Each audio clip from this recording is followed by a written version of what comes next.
The Orange Democratic Party has finally cracked the whip. Yeah, to quote that very liked phrase in Kenya, cracked the whip.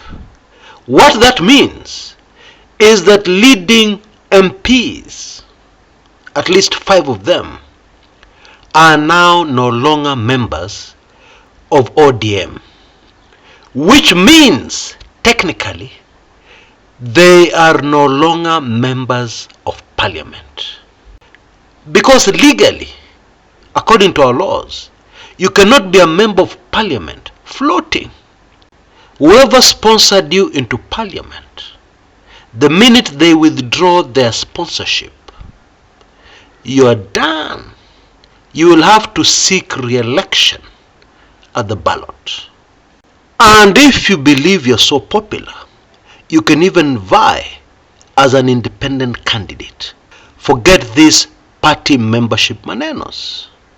In a normal country, what should have happened by now is that all these legislators should have tendered their resignation.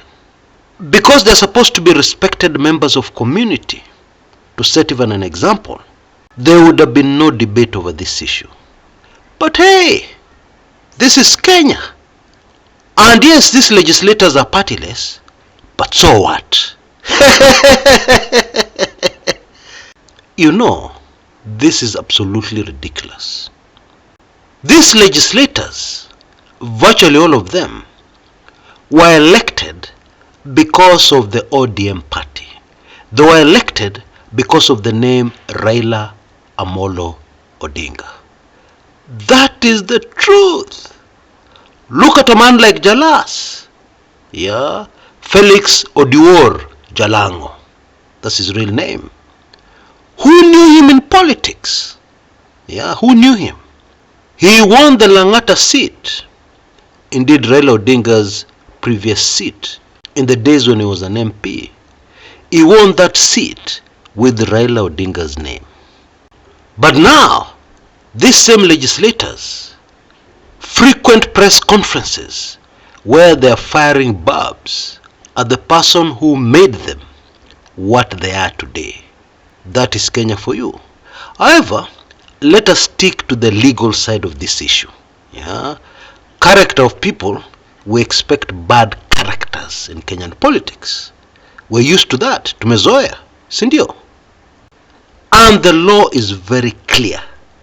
You cannot continue to be an MP if you don't belong somewhere. If you have abandoned the party which sponsored you. And so in this extraordinary country called Kenya, what is bound to happen next is that people will go to court. People will find a way to dispute the fact that they've been removed from the ODM party, which is very strange. Because if you're singing the praises of Kenya Kwanza day and night, if you're really a firm member of UDA in your heart, why do you want to remain in ODM? Why not go back to the people and get elected? Actually, the answer to that question is very obvious. These people would lose. But I must quickly add, in a free and fair election. Because a free and fair election in Kenya these days is a very rare thing. Si rahisi kupata. Especially in this animal called by-election. You know, in the general election, the experts in rigging focus mostly on the presidency. Yeah. And a few earmarked seats to give them numbers in parliament. That's what usually happens. But in a by-election, all those expert rigging election specialists focus on a particular constituency. And they can come up with very many ideas. Yeah, that's why I emphasized. In a free and fair election, none of these people will ever see the inside of parliament again. None of them. Even the ones you think are popular. In fact, there's one particular legislator on this list who many Kenyans are convinced is popular on the ground. But the other day, I discovered, to my shock, 2017, he was rigged in. 2022, he was rigged in. Now, I don't know if these politicians know that the behavior is extremely annoying to ordinary Kenyans.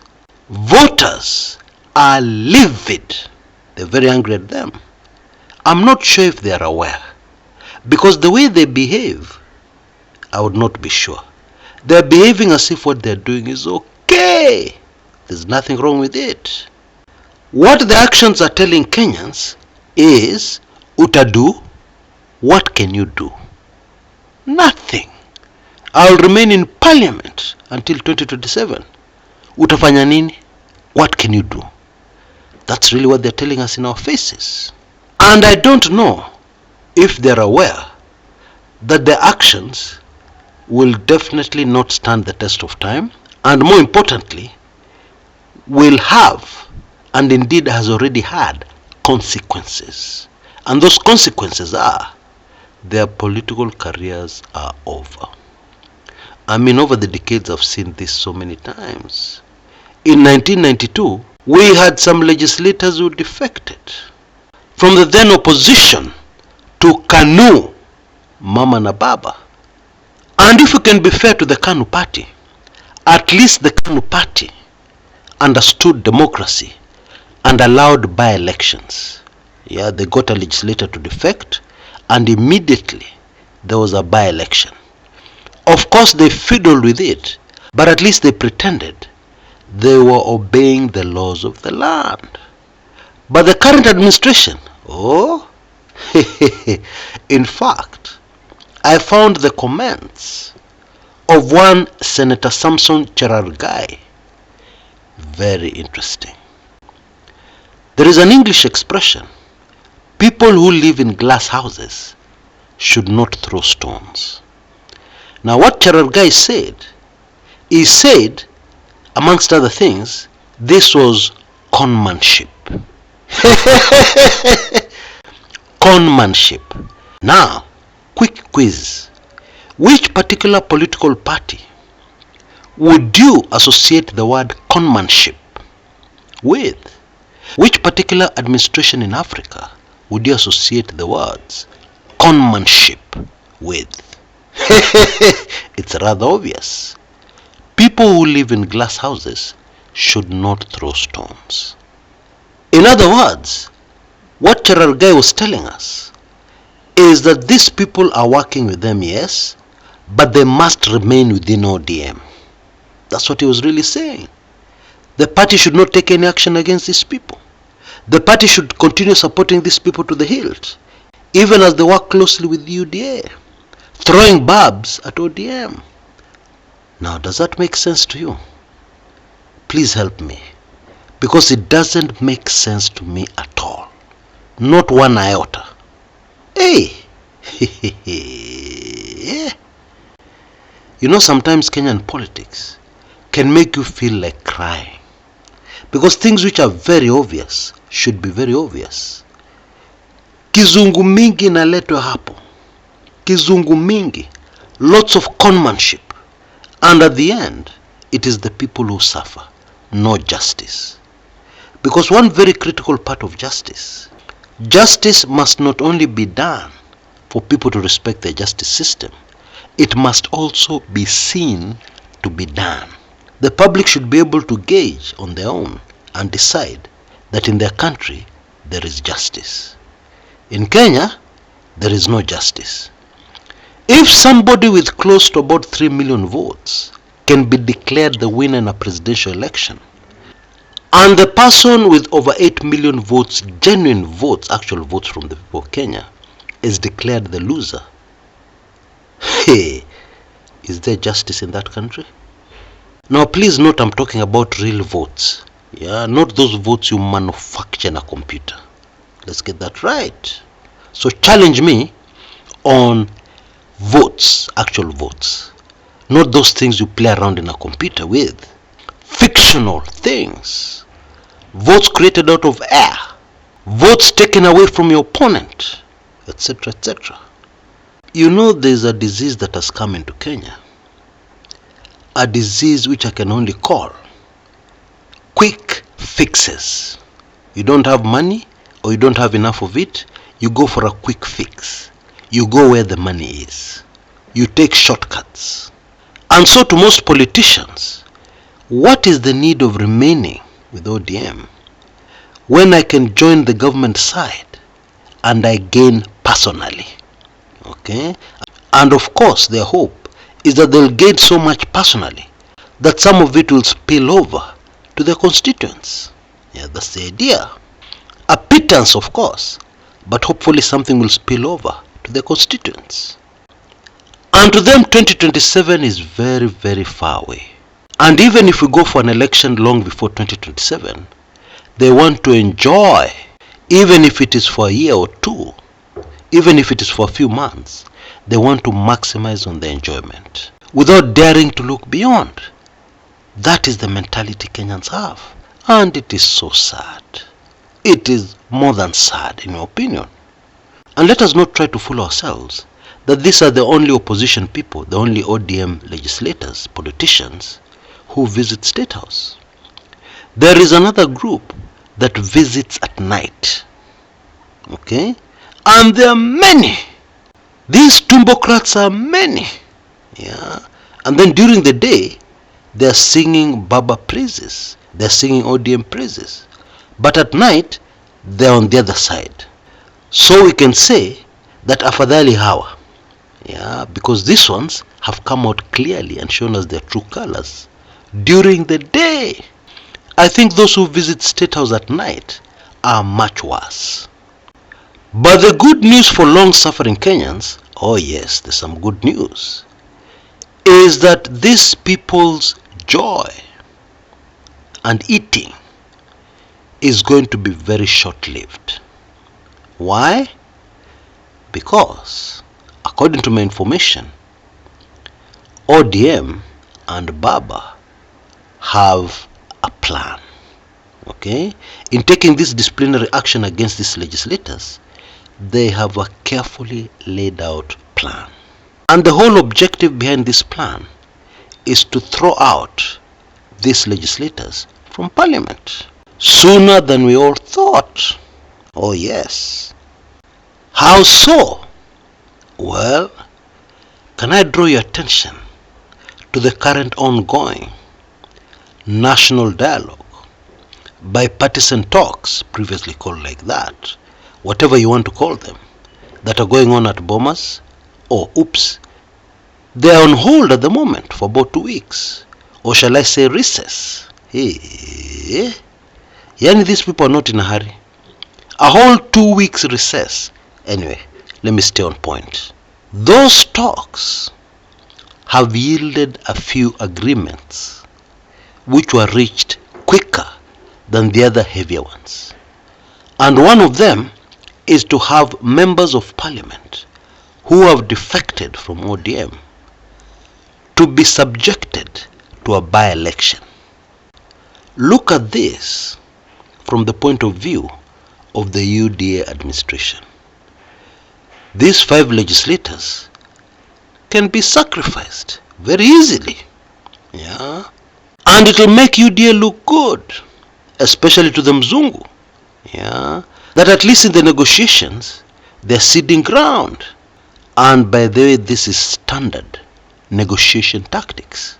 Yeah, you cede some ground on like a small thing, you sacrifice something for something much more important to you. And what is much more important to the UD administration? We all know. Sava Manenos, 2022 presidential elections audit, full audit, yeah, of the results. Those are the big issues on the table. So, look at these MPs on one side, look at that other big issue on the other side. Even if it was you, you'd sacrifice these legislators quickly. They are not important enough to keep somebody in power. They are not. And so my prediction, they are in for a very nasty surprise sooner than we all thought. Let's just wait and see how this pans out. You know, the story of Jalas is very sad, because there are very many of us who thought that he would make a very, very good legislator for Langata. Of course, we ignored the golden rule of predicting what somebody will do when they're given a little power, when they're given a little position. Yeah? And that rule, of course, is the character of a person. If you look carefully at Jala's career as a radio presenter and you review what he has been saying in talk shows and all over the place, you will start to put together the profile of a character, yeah, that we should have known very early. It should have been very predictable exactly what he was going to do once he was elected, especially if the side he vied with did not win the presidency. We should have been able to predict that very, very quickly, instantly, without even doing a lot of thinking. It is all there in the past record of the man. Just check it out, yeah, and you'll know exactly what I'm talking about.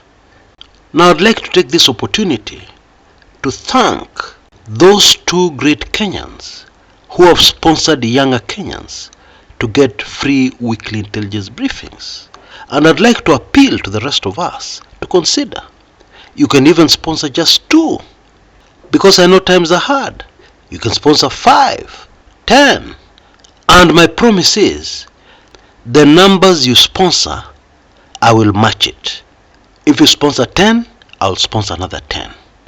And that is where I'm really looking forward to a great Kenyan coming forward and sponsoring 100. Yeah, it's only 39,900 Kenya shillings. Yeah, and I'll sponsor another 100, because the young people are critical to our country at this moment. We will either go wrong or right depending on how knowledgeable these young people are about our politics and about what they can contribute towards a better Kenya. I believe you can see details on your screens right now, and I have confidence in you, my friends, that you will do something, all for a better Kenya, so that in future we will not have cases like this one we have of these 5 legislators. Yeah, 1 or 2 of them are very young, by the way, because you see, we cannot escape the responsibility. We are the ones who brought up these Kenyans with questionable character. Yeah, as older Kenyans, we did not instill any values in them. Yeah, we just told them go out there and make money. Gosh, it's not bad to make money, but in my opinion it's very hypocritical when we say it is okay to make money and then we criticize the same people for values, and we don't take responsibility ourselves, because these people are somebody's children. They were raised by somebody who didn't instill the right values. You see, those basics are so important, we ignore them. We think they're not very important. Well, now it is unfolding in our country, and we can see it very clearly before our very eyes. I just don't know. Until next time, this is Chris Kumekucha.